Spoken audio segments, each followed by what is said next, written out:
Eu vou te contar a história dessa família aqui, que por sinal é uma história linda. Tudo começou no ano de 2016, que não estava sendo um ano fácil para mim.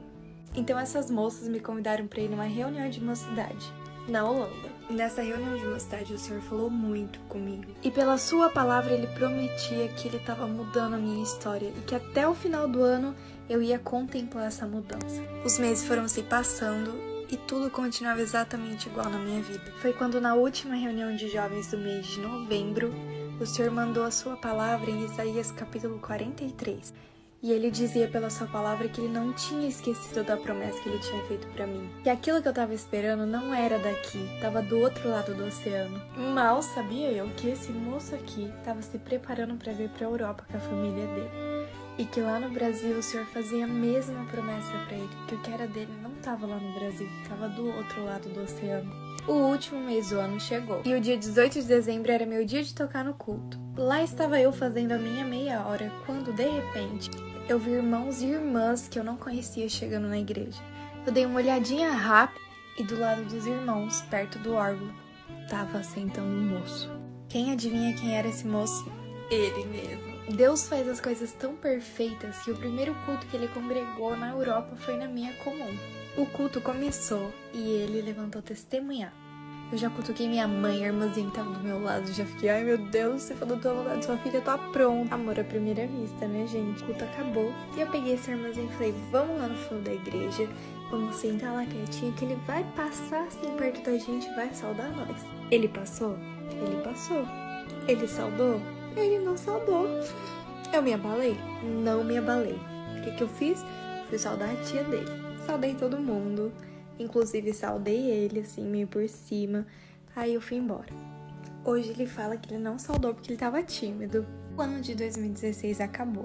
Não vi mais ele porque ele continuou viagem pela Europa. E eu continuei minha vida normal. Até que o dia 15 de janeiro, tudo mudou na nossa vida. Era um cultinho de jovens de conselho para a mocidade, então não tinha recitativo, não tinha testemunho, não tinha nada.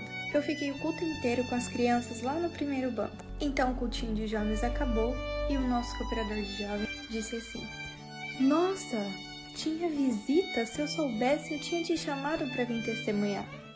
Nisso eu virei. E quem estava lá?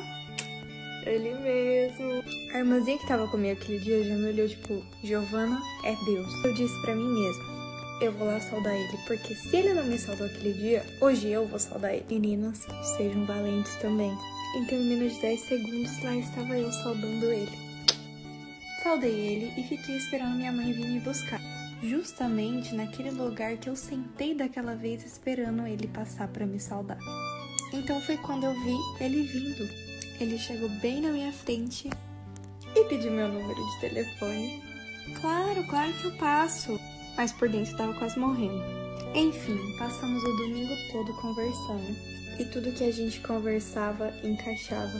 Foi maravilhoso. Então esse dia ele fez amizade com o filho do nosso cooperador de jovem. E ficou na casa dele de domingo para segunda. Na segunda-feira, ele e o filho do cooperador de jovens vieram em casa. E foi nesse dia que a gente cantou juntos pela primeira vez. Pinte, ó Deus da minha vida, um pincel de um grande. Foi nesse momento que eu entendi que era ele a promessa que Deus tinha feito na minha vida. Faltou um detalhe. Nessa viagem que eles estavam fazendo, Deus se usou de um servo de Deus para falar com ele. E o Senhor prometeu para ele que até o final da viagem o Senhor ia dar um presente para ele. A gente começou a conversar o dia 15 de janeiro e uma semana depois ele estaria pegando o voo para ir embora para o Brasil. Então, um abriu o sentimento para o outro e decidimos conversar com os meus pais, ver se eles concordavam com a gente da gente buscar a confirmação de Deus. Meus pais sentiram a alegria de convidar ele para vir jantar em casa na quinta-feira. Faltavam 3 dias para ele ir embora. E foi nesse dia que tiramos a nossa primeira foto. Então a gente jantou, conversou, orou, que ele tomou coragem de conversar com meu pai. E ele chegou no meu pai e falou o quê? Eu gostaria de saber se vocês sentem a alegria da gente buscar a palavra para casar. Ele foi corajoso a esse ponto de me pedir em casamento. Porém, não ia dar pra gente buscar juntos, porque ele tinha uma última viagem pra fazer pra Bélgica. Então a gente decidiu buscar a palavra cada um em um lugar. No sábado eu fui congregar aqui e ele foi congregar lá na Bélgica. Eu revelei essa foto aqui pra dar pra ele no domingo antes dele ir embora. Então lá estava eu no culto e na oração de comunhão eu pedi pro Senhor que ele fosse muito claro comigo, porque eu precisava de uma resposta clara. E eu, como costume de toda moça, tinha guardado a foto que eu tinha revelado dentro da Bíblia.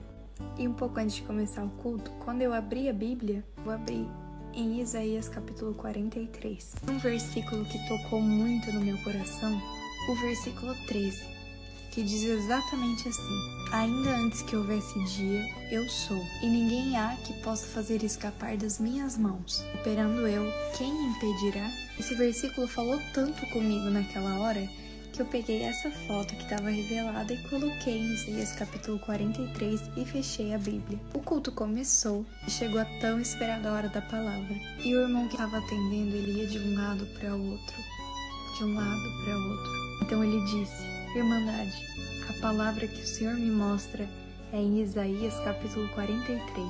Nessa hora eu já senti que era o Senhor confirmando para mim, mas a parte mais bonita foi que na hora que ele encerrou a leitura, ele disse: o Senhor está me cobrando para ler só mais um versículo, o versículo 13. E ele leu somente o versículo 13, que era aquele versículo que o Senhor tinha falado tanto comigo. Então naquele momento foi mais que confirmado para mim. Então Abner, lá na Bélgica, estava buscando a palavra a respeito de nós também. Porém, o culto foi só em francês e ele não entendeu nada. Então ele pediu a Deus que o Senhor falasse com ele a respeito de José até o final do dia. E ele entenderia que era uma confirmação na nossa vida. Após o culto, ele foi em uma visita com a mocidade. E nessa visita, o Senhor se usou de um jovem para falar com ele que ele era como José na presença de Deus.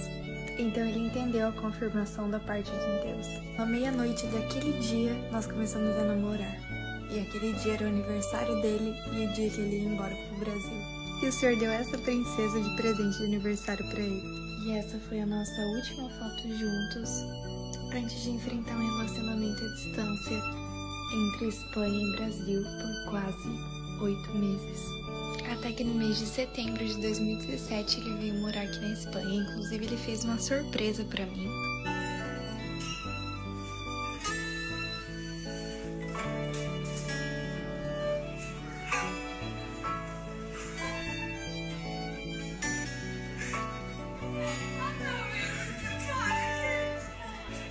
Quatro meses depois noivamos e dia 19 de agosto de 2018 casamos. Olha que casal mais lindo. E 4 meses depois, descobrimos que íamos ser papais dessa linda princesinha chamada Ângele. E o que eu tenho a dizer pra você com a nossa história é que não importa o tempo que passe, as promessas de Deus se cumprem na nossa vida. E elas são perfeitas. É isso. Fiquem com Deus. Espero que tenham gostado da nossa história.